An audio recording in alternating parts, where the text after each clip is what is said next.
You're listening to the Farmer Yard Podcast. This podcast is supported by Farmer Yard and Farmer Yard's Mighty Network. This is episode 57, and in this episode, my guest is one of the conferencees at a conference that I was a sole speaker at on this tiny island called Star Island off the coast of New Hampshire. After that week's worth of talks, this conferencee, Rocky, aka Angelo, or vice versa, went home to California and started implementing what he had learned. It's very exciting for me, and I'm sure you will learn an awful lot from him. So let's bring him right on, and he'll start to tell us about his background. Are you there, Rocky? Let us know a little bit about your background, honey. Okay, I guess as far as background, I am a mechanical engineer and a farmer. So I think the two, kind of fit well together in my interest in your website, Farmer Yard, and getting back into gardening, organic gardening at home. We have a very small yard, so I was very interested in your lecture and how to be able to turn our yard more into a farm. We've started at different times and been a little discouraged because of pests, but I'm re-energized. So I was excited to hear about the vortexer for activated water. I thought the research on that was interesting and wanted to try it. Let me ask you this, first of all, for our listeners, where exactly are you located? I am located in San Ramon, California, which is in the East San Francisco Bay Area. East San Francisco Bay. Have you always lived there? We've lived here. My wife and I are both natives of the Bay Area. We lived in Connecticut for about 26 years and then moved back to California in 2003.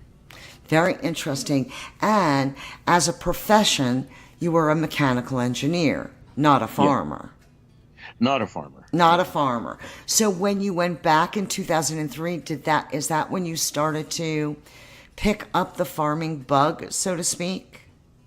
No, I think I've always had the farming bug. When my wife and I first got married and lived in San Mateo, California, we had a small backyard but it had about 10 fruit trees, and I built some raised beds, and we did some organic gardening at that time. We moved to the East Coast, and you have a different weather situation there than California, but I managed to have gardens in just about all of our houses. The exception is probably Delaware, but when we lived in Connecticut, we always had a garden. So when we moved back here, we tried planting and had some problems with squirrels and different things, and so I kind of got out of the gardening phase for a while, but I'm excited to be starting it back up now. And of course, you're 28 years old, so you've got a lot. Thank you for that. How old are you? I'm 65. I'm 65.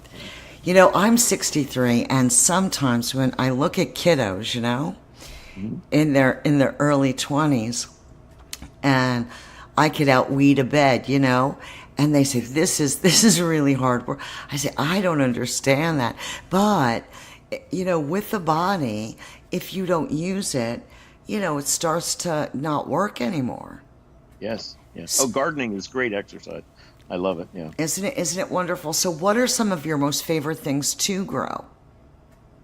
Well, I love tomatoes, but the squirrels are a bit problematic here, and boy, are they clever. So I've had limited success with those here. But we right now have a pretty good size herb garden. And by size, I mean in pots. We have many pots with, your basil, thyme, oregano, mint, rosemary, and those types of things. And so I've just built 3 18-inch by 4-foot beds that I planted the vegetables in.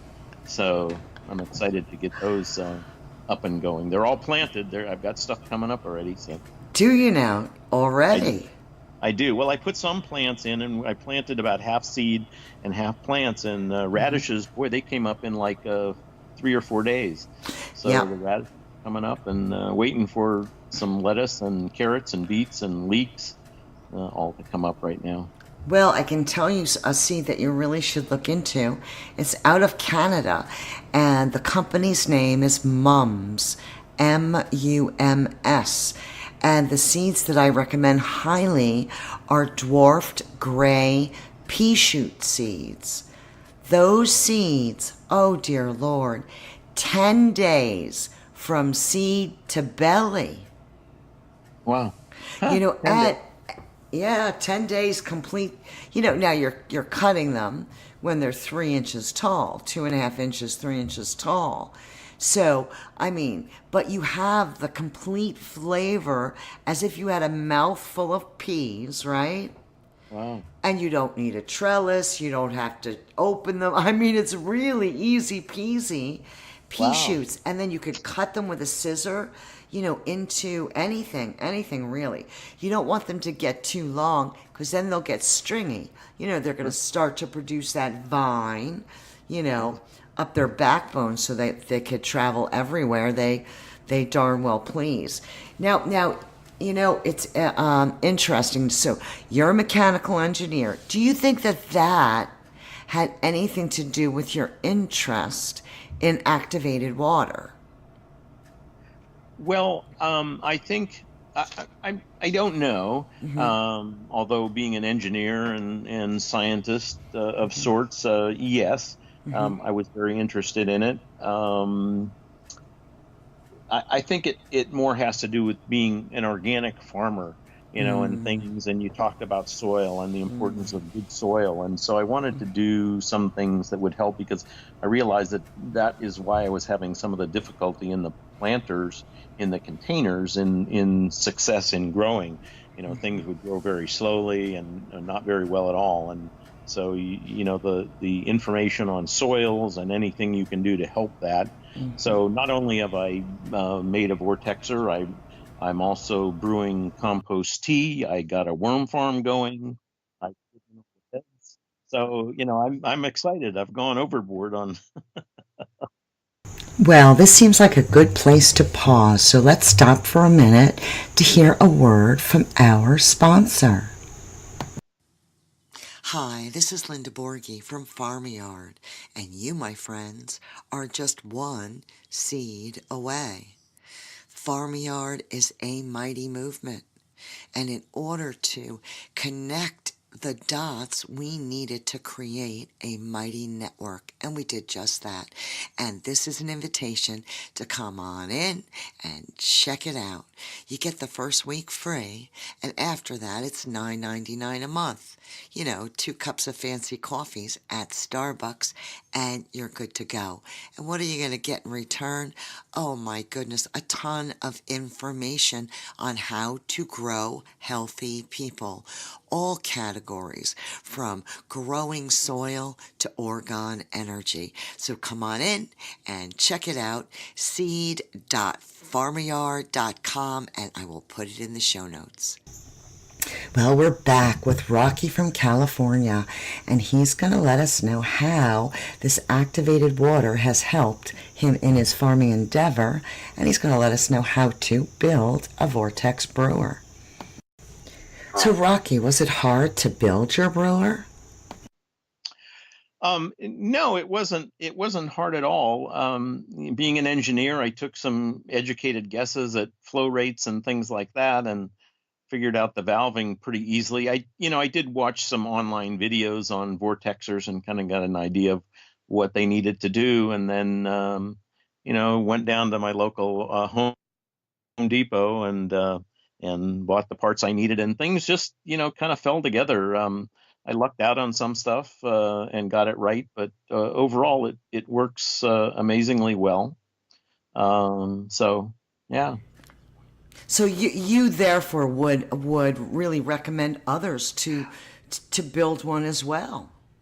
Gosh, this is so funny. I had some of the water that I put on some bedding plants that my wife had. They're flowering plants in the front of the garden, and later on in the day, I went out there and I looked at them and I thought, oh my God, they just look happy. That's the only word I can describe is I said because they were standing so upright, like reaching towards the sky. I mean, I've never seen them do that before. And it was like, I was just like, wow, is that incredible? And then my wife came home. She was in Connecticut on the East Coast another week after Star Island. And she came home and I'd already had the vortexer built and she put it on some plants and in her own, on her own, she said, do those plants look happier? Is it just my imagination? And I said, no, they do. So, I don't believe often in hokey things and things that I perceive are, I don't have a good scientific basis for, but I'll tell you, well, there is some research on it, so that is interesting. Rudolf Steiner, I guess, in the research he did, but it just to me it's funny because it does seem to work. So I'm kind of amazed at this point. So. And I was speaking with Rocky before we started to record, and he has agreed to do a couple of videos for us to show everyone step by step how it's done. I mean, I know we have hardware stores and Home Depots and those big box stores across the country. So maybe if we all started to vortex our water, have water that was infused, right? And all our plants were standing at attention, maybe the energy would start to lift a little bit or something, because we all know something's got to give. So then you put compost tea into the bubbler. Yes, yeah. So and another thing I did is I actually built a small in a 5-gallon bucket, a compost maker. Drilled a bunch of holes in a bucket and started making compost. But of course, that isn't ready yet. But what I did for the compost maker is I bought some organic soil at a local garden supply, and I added some bacteria. They have whatever the mycelium or whatever the Mycelium, yeah. Mycelium, yeah. They sell that in bags, so I bought a small bag of that and I added that to the soil, and then put that in a stocking and put it in the bucket with some seaweed extract and fish emulsion and molasses. Oh yeah, you gotta feed them. You gotta feed them. Yeah. It's funny you say the mycelium because I have been inoculating shiitake logs for the Schwangam Day event on Saturday, and we will have inoculated logs available for sale. They're so beautiful, Rocky, when those shiitakes fruit on those logs. Not only is it like a thrill, it was like a thrill of a lifetime for me, but the colors of them, the depths and different colors just within the one mushroom coming off the hardwood is really pretty crazy. But pretty soon you won't have to buy any more mycelium because you Right. got a bunch of poopers, don't you, Rocky? Well, I do. So I'm so excited to have the worms, and I'm ready. And when my compost is, I get the first batch of that going. It's actually going very well in the bucket. It's starting to decompose. It smells really good, so it doesn't have that foul, smell to it. It's a nice earthy smell, so I know I'm doing that right. And So what did you start with? How many worms? oh, I can't tell you the quantity of worms. It's a worm farm. It's a worm farm 360 or something like that. I just saw it online. It looked good. So I bought the worm The farm, and pound. the worms came with it. Oh, I got you. The worms came with it because I started with a pound of worms. I'm going to say it was When about a pound of worms. Yeah, something. So a pound of worms, and it's not $1 million either. No, no, no. It was very reasonable. Yeah, yeah. And you really could make those bins yourself. And right in the Mighty Network, we have a video. My nephew Jonathan, who is an engineer for Siemens, he did this demonstration of even an engineer can build a worm bin, and it's right in the coursework Yeah. of the mighty network. Look, my grandmother taught me well. If you're gonna cry, stay home. Yeah. You know, Right. as as long as we can laugh and continue to laugh, we're gonna have to keep our eye on you, Rocky, and see what you're up to next, because you have to tell everybody about the peach tree Oh, episode. oh gosh, that was Oh gosh, he says. well, I love peaches. I love fresh fruit, and as I mentioned, in the first house we lived in, we had 10 fruit trees in the back. So ever since then, I wanted to plant a peach tree because we had a fantastic peach tree. Oh my God, the peaches were huge. They were so delicious, and you just can't get peaches like that anywhere. And so long and short of it is, when my wife was still in Connecticut, I decided to go out and buy some fruit trees. Which she wasn't thrilled with me for doing that, but she understood that I wanted peach trees, so she went along with it, and I planted them, and so one of them, the peach tree, had about a couple dozen peaches on it, and it sat out on the patio for 2 or 3 days until I got the ground ready, and everything was fine. And boy, as soon as I put it in the ground, the peaches started to disappear. And the long and short of it is, I figured out it was something coming up from underneath. It wasn't birds, because I'd put bird netting in and all that. So I set a video camera up for my security system out in back, and sure enough, it captured a big old rat coming in at night and eating the peaches. And despite my efforts several nights to try to dissuade it and build a fortress around the tree, it still got through. But I finally had success, because there's nothing like having a video camera and seeing how you failed to improve. So failure is always a success, and you learn from it, right? And so eventually I was able to build a fortress that he couldn't penetrate. But we did decide to take the fruit trees back, because I didn't. And the main reason for that too is our yard is small, and it really took up a considerable amount of space, where we now have planted the redwood, the redwood planters, where we have the redwood planters. So that was part of it too, is I just wanted more room, and realized it was kind of a mistake to have planted them. But anyway, a good learning experience. But oh my God, the videos were funny though. Yeah. The videos were funny, Rocky. It's real. Well, I want to thank you so much for coming on here. It's really, really been a pleasure. Thank you so much for doing those instructional videos for everyone out there. It's really important to get it moving. And gosh, I wish we didn't have to wait so long to go back to Star Island. I know. Yeah. Well, it's been my pleasure too, Linda. Thank you for inviting me to share some of this with you, and really appreciate all your hard work and your website. It's great. So thanks again, sweetie. Be well, and tell your wife I send my love. I sure will. Thank you, Linda. All right, honey. Well, there you go. Another very interesting episode. Be sure to check the show notes. And if you like what you're hearing, subscribe and download. Have any questions? Send them to Linda at farmyard.com. And until then, go farm your yard. This podcast is supported by a collaborative cooperative inside of our mighty network. We thank everyone for tuning in. If you enjoy our content, please subscribe and share. And until then, go farm that yard.